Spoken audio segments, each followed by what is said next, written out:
Halo anak-anak, kali ini saya Justin Moon, akan membawakan sebuah kisah, dengan judul Raja Lebah dan Sesendok Madu. Pada suatu hari, di sebuah kerajaan lebah yang tenteram dan damai, seorang raja yang adil dan bijaksana bertitah. Wahai rakyatku, besok adalah pesta panen raya. Kalian diwajibkan untuk mengumpulkan madu 1 sendok saja dari setiap tempayan madu di rumah kalian. Titah sang raja.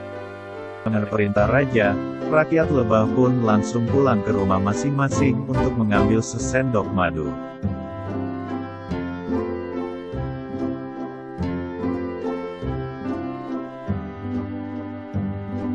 Sesampai di rumah, di saat bapak lebah akan mengambil sesendok madu, ibu lebah menahan, "Pak, madu itu untuk persediaan makan kita," sapa ibu lebah.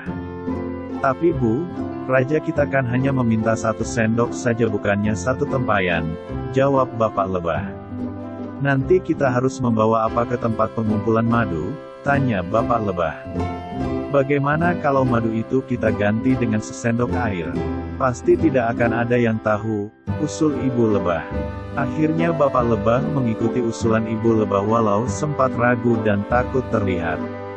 Dengan hati-hati bapak lebah membawa sesendok air itu ke tempat pengumpulan, sebuah tempayan besar di depan istana. Lebah-lebah lain pun berduyun-duyun mengumpulkan sesendok madu. Setelah semua rakyat menyumbangkan madunya, sang raja langsung memerintahkan prajurit untuk menyimpan tempayan besar tersebut di dalam ruang penyimpanan. Keesokan harinya menjelang pesta perayaan dimulai, sang raja bersabda, "Wahai rakyatku, saya perintahkan kalian untuk mengumpulkan madu ini bukanlah untuk saya sendiri, tapi madu ini akan kita gunakan untuk pesta panen raya dan sebagian kita sisihkan untuk persiapan musim kemarau." Kemudian sang raja memerintahkan prajurit untuk membuka tempayan besar itu. Ketika tempayan dibuka, raja terkejut dan sedih melihat tempayan tersebut hanya berisi air. Ternyata seluruh rakyat telah bertindak curang, mereka hanya memberikan air bukan madu. Mereka tidak mematuhi perintah raja. Rakyat lebah merasa bersalah dan menyesali perbuatannya. Karena perayaan yang harusnya menyenangkan dan banyak makanan, kini sepi dan yang ada hanya tempayan besar berisi air. Kemudian beberapa utusan rakyat pun menghadap ke Raja Lebah untuk meminta maaf dan berjanji untuk bersikap jujur dan tidak akan mengulanginya lagi. Raja Lebah mengampuni rakyatnya. Pada perayaan musim selanjutnya, rakyat bersukacita mengumpulkan lebih dari sesendok madu. Ada buah, bunga dan makanan lezat lain. Mereka sadar bahwa makanan yang mereka berikan untuk kesejahteraan mereka. Pesan untuk orang tua. Para orang tua yang budiman, setelah kita membaca cerita Raja Lebah dan Sesendok Madu, alangkah baiknya apabila kita memahami dan mengambil pesan-pesan moral yang terkandung dalam cerita tersebut serta menyampaikannya kepada anak-anak kita.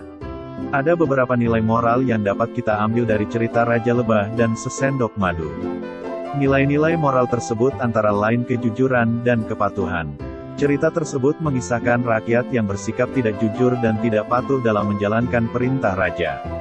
Rakyat mengganti sesendok madu dengan sesendok air. Tindakan rakyat ini mengakibatkan gagalnya pesta panen raya yang sebelumnya sudah direncanakan oleh sang raja. Hakikinya hal yang diperintahkan oleh raja tersebut adalah demi kesejahteraan rakyat juga. Ketidakjujuran dan ketidakpatuhan pada akhirnya akan merugikan orang lain dan diri kita sendiri. Nilai moral lain yang dapat kita teladani adalah tanggung jawab. Cerita ini mengajarkan kita agar selalu bertanggung jawab terhadap hal yang sudah kita perbuat. Dalam cerita tersebut, rakyat yang tidak jujur dan tidak patuh terhadap raja akhirnya sadar dan menyesali perbuatannya. Mereka menghadap raja untuk meminta maaf dan berjanji akan selalu mematuhi perintah raja. Hal tersebut merupakan suatu bentuk tanggung jawab atas kesalahan yang telah diperbuat. Nilai-nilai tersebut sangat penting dalam kehidupan sehari-hari, begitu juga dalam kehidupan berbangsa dan bernegara. Dalam kaitannya dengan perpajakan, Nilai kejujuran harus ditanamkan kepada anak sejak dini agar pada saat mereka dewasa, mereka dengan penuh kesadaran akan memenuhi kewajiban perpajakannya dengan benar. Contohnya mendaftarkan diri untuk memperoleh NPWP secara jujur dan sukarela, menghitung dan membayar pajaknya dengan jujur, serta melaporkan pajaknya dengan jujur dalam SPT masa atau tahunan. Nilai kepatuhan juga sangat penting untuk ditanamkan kepada anak-anak agar ketika mereka menjadi wajib pajak, mereka akan mematuhi peraturan perpajakan secara benar. Hal yang sama pentingnya dengan nilai-nilai tersebut di atas adalah nilai tanggung jawab. Tanggung jawab di sini adalah tanggung jawab untuk berperan serta membiayai keberlangsungan bangsa dan negara. Betapa pentingnya menanamkan nilai tanggung jawab pada anak-anak supaya ketika mereka dewasa, mereka secara sukarela dan penuh kesadaran akan membayar pajak sebagai perwujudan tanggung jawab warga negara. Semoga pesan-pesan moral dalam cerita ini dapat memberikan manfaat yang positif bagi orang tua dan anak-anak.